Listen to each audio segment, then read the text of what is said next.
What's up, guys? Welcome back to Raising the Rogers Homestead. It's been a little while since we posted a video, roughly about 71 days. We got a lot to talk about.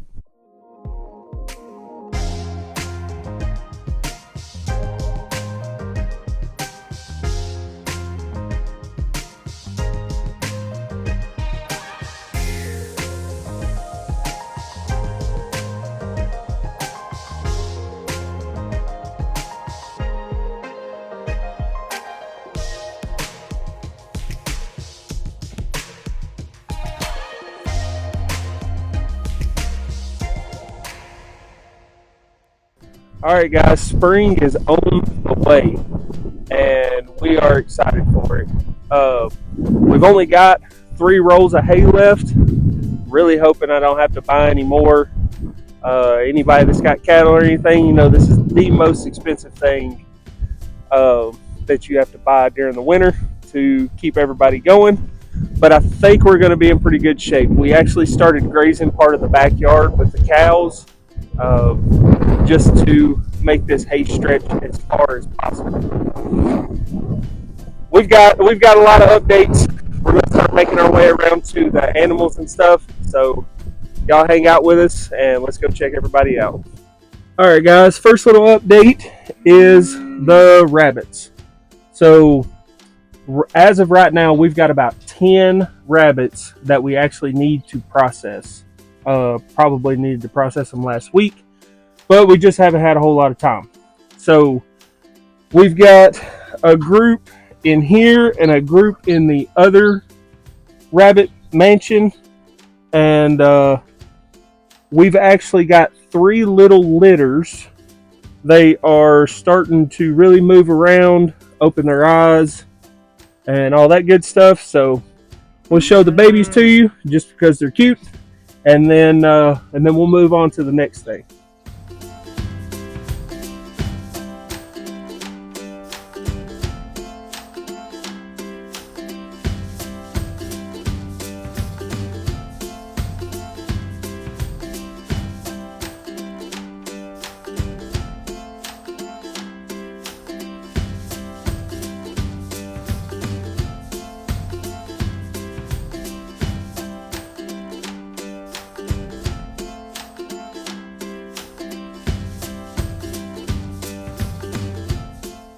So this other setup that we have, we bought it from a friend of ours. They were building a house, didn't have a lot of time for them. So we've been kind of selective as far as what moms we've kept, what moms we haven't. And we've been pretty successful. We haven't had any issues with the moms as far as eating the babies or abandoning the babies or anything like that. So we've been pretty fortunate in that. These guys have been a lot of fun. I've been wanting bunnies for a long time.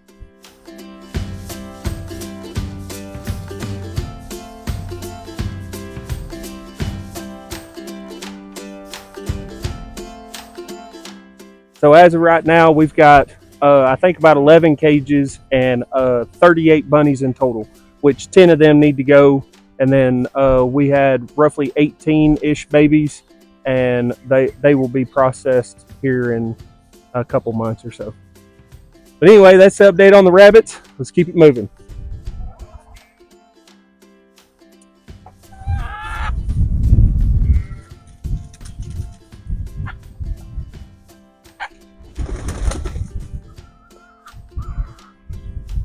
Not a huge update on the chickens. We've got about 35-ish layers. We still have our one turkey. She's been hanging out with us for a while now. Actually, kind of surprised she's still here. But not a big update with them. They are starting to lay really, really well. We are getting anywhere between 20 and 30 eggs a day, which is nice, especially the way egg prices are right now. We do have about 8 babies right now. We hatched some and we also bought some. They're in the brooder right now. We'll show those to you. And then we have something else that we bought not too long ago, and I'm pretty excited about it.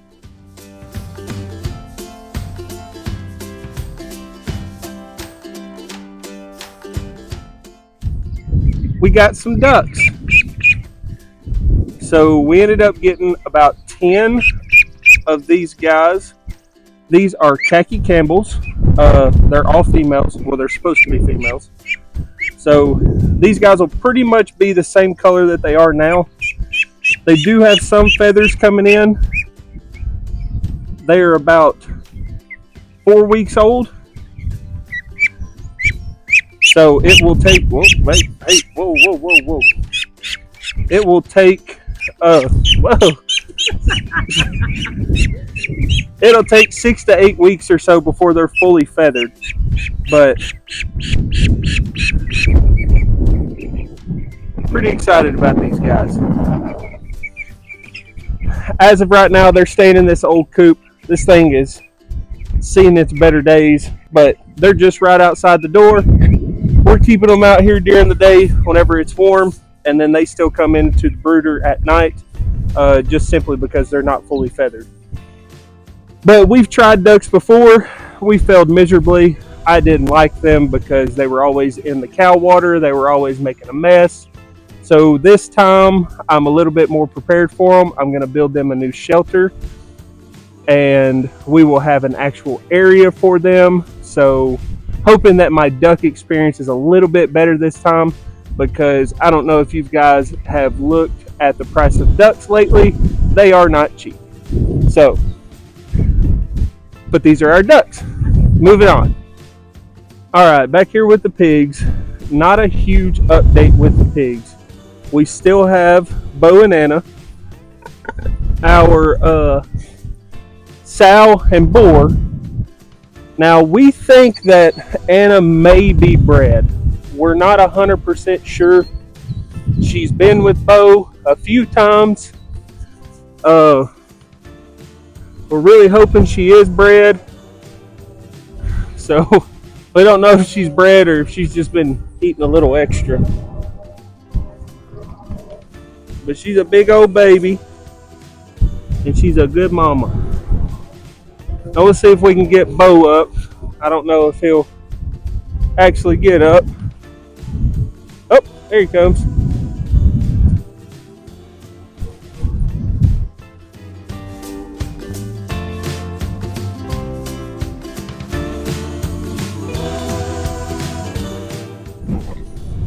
This is Bo.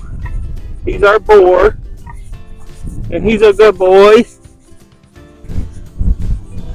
Not a whole lot of update with him either, other than he's gigantic, and hopefully we'll be having some babies of his before too long, but we shall see.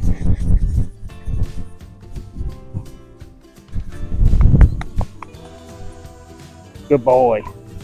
Good boy. And while we're back here, we've got, whoa, easy. Okay. While we're back here, we've still got our 2 beef steers. We've got a heifer back here that was one of our bottle babies, and she actually ended up being grafted onto one of our jerseys.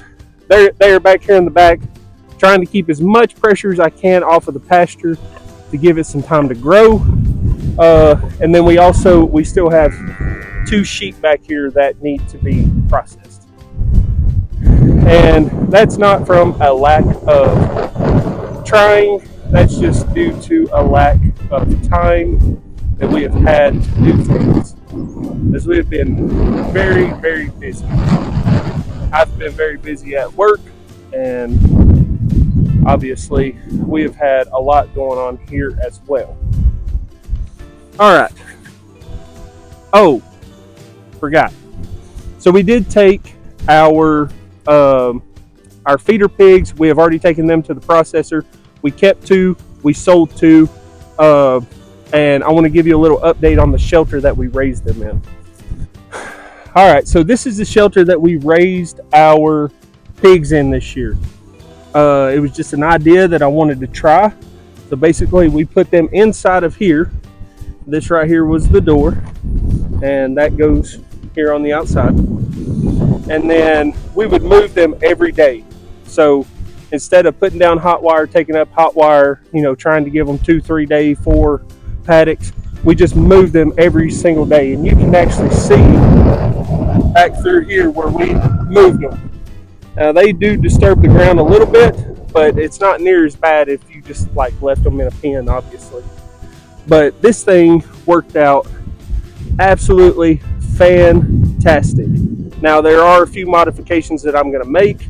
I need to take these and wire them together or something, because these still move quite a bit. So I can probably wire these together, that way they can't push one way or another. We ended up just carrying water to them bucket by bucket, and that ended up working out pretty daggum good as well. So they were here for 7 months. Now 2 of those months they were with Anna, they were with their mom. They were in this shelter for roughly 5 months, and all of them ended up weighing out close between 250 and 300 pounds, which for 5 months on feed in this shelter, I felt pretty dadgum good about that. Obviously, could have kept them longer. May or may not build another one. I don't know yet. But this thing worked out fantastic. That's the update on the pigs. Let's keep moving. All right, the sheep. Now, I had to take notes on this part because there's a lot of little ins and outs here. So, our sheep, we had 12 mama sheep that were bred. Only 11 of those 12 have lambed as of now. We still have one that has not lambed. She was born on Mother's Day last year, so she cycled a little bit later, so she got bred a little bit later. So she should be having her lamb here before too long. But as of right now, we've got 11 of them that have had lambs. Out of those 11, we have ended up with 18 babies. 18 babies that are still alive. So we had 2 lambs. One of them was stillborn, and then one of them was partially developed. It was kind of strange looking, something that we have not experienced, but it ended up working out okay. Both of them would have been twins, so if both of them would have lived, we would end up with 20 sheep out of 11 mamas, which is crazy to even think about. So we ended up with 12 boys and 6 girls. Now those 12 boys, we still have to ban some of them. We have banded some, but we need to ban the rest of them. And all of those we will be selling in the fall. This will be the first time that we've ever done anything like that. So we're pretty excited to see exactly what our future with sheep looks like based on how well they do as far as selling them. We will be end up taking them to the sale barn. We won't be selling them to individuals.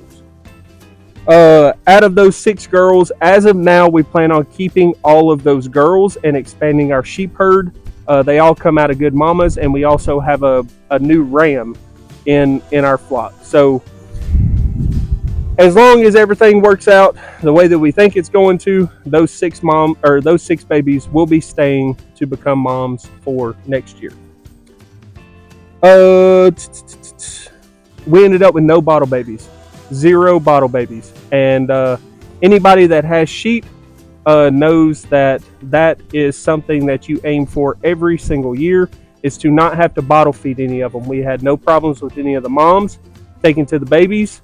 So we felt really fortunate that we were able to achieve that.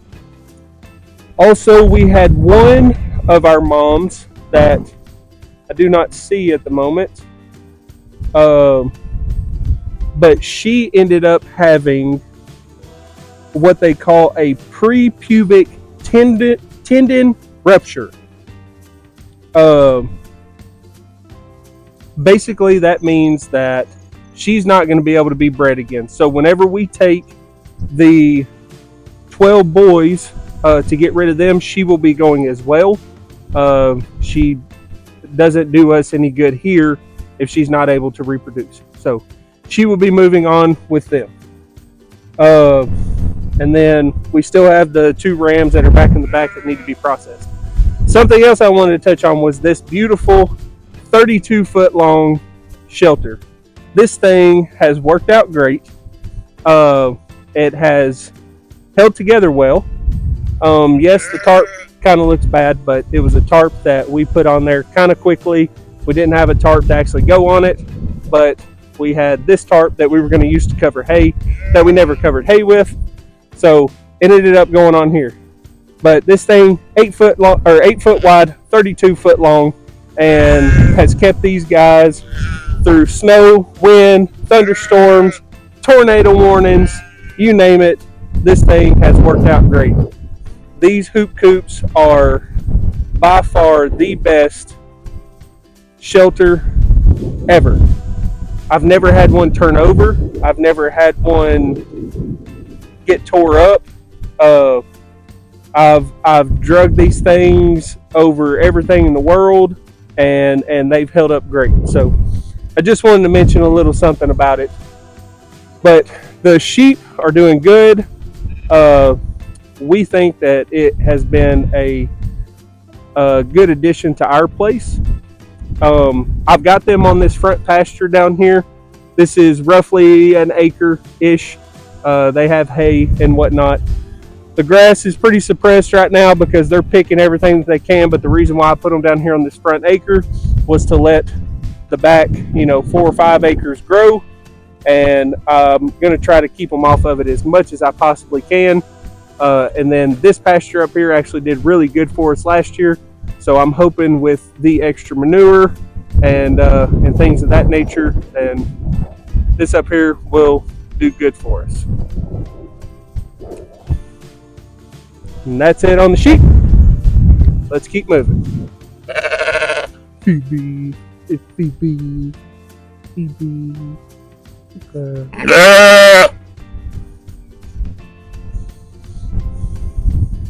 All right, now update on the cows. So you've seen the cows back in the very back. We've still got Belle and Butterscotch, which Butterscotch was Belle's calf last year, last November. Or I'm sorry, not last November, the November before that. So we've still got them too. We got both of them AI'd. Now, Belle missed her first AI, so we went ahead and AI'd her again, and we actually AI'd her to a Jersey this time just to see if we could get a Jersey calf out of her. And then Butterscotch, we AI'd her. We AI'd her to an Angus, just simply because I like baldy calves. So there's that. Now, Sage, she had her calf on the 17th of March, and his name is Waffles. It was a little bull calf. His name is Waffles, and we'll talk a little bit about the day that she had the calf and the days following that. But right now, Waffles is right behind us, so let's go check him out.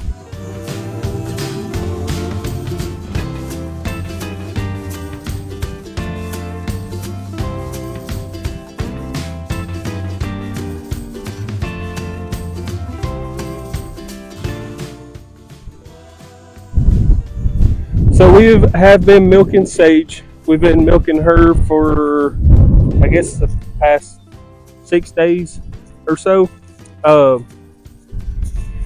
It's still got a little bit of a salty taste to it, but it's nothing that is not consumable.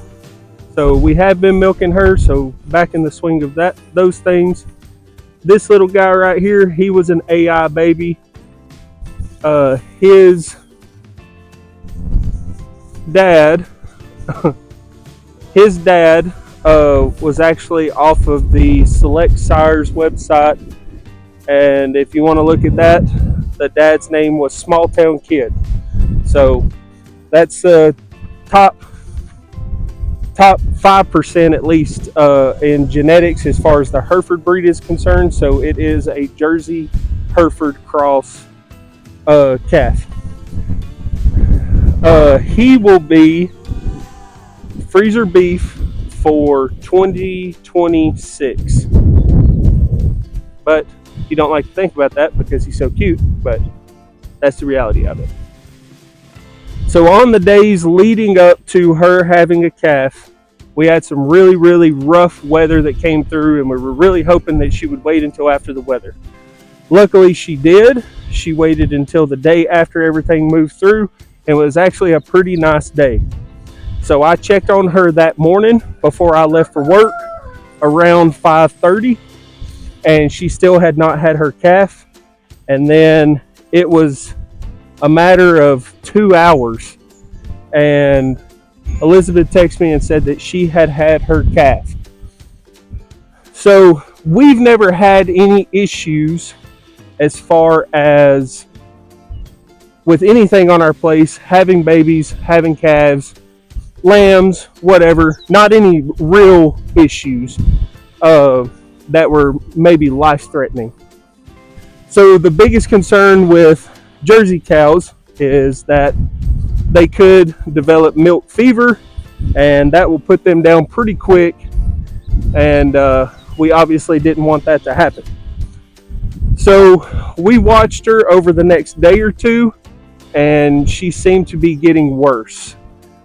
She had no appetite, barely drinking any water. She would get up and let the calf nurse and things of that nature, which was good to get the calf going, but we became pretty daggum concerned about her overall condition.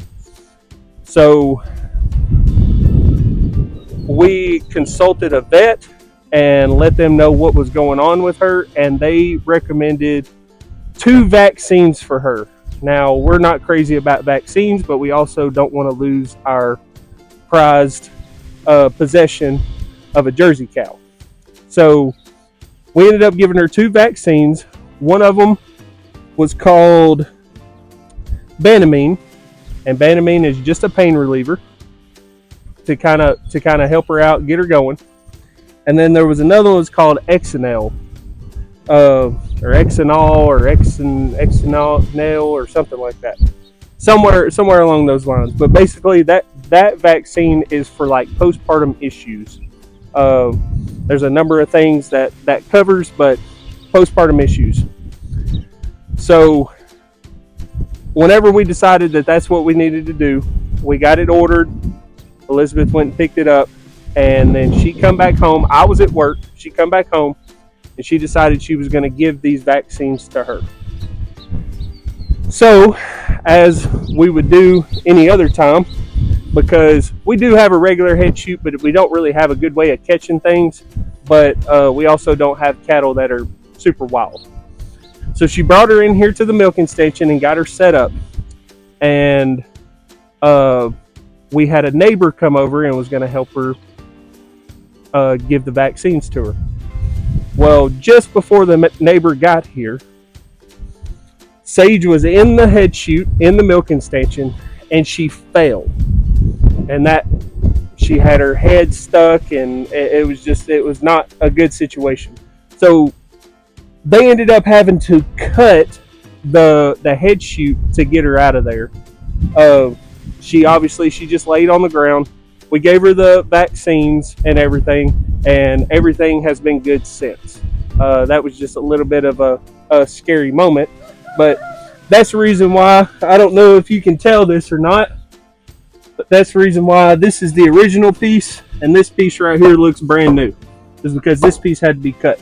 Now, with that being said, obviously that was a bad situation, but I'm pretty daggum impressed with this shelter that a full-grown, 12 to 1,400 pound cow fell right here with her head in this, and literally nothing broke. Nothing moved, nothing broke, nothing. All I had to do was come home, cut a new piece, throw a new piece in, and boom, we've been milking in here ever since. So, I was pretty excited about that. So that's pretty much the update on the cows. So next thing I want to talk about is the greenhouse. So this will be our second year with this greenhouse. This greenhouse has had quite a few views on YouTube. I'm pretty proud of that.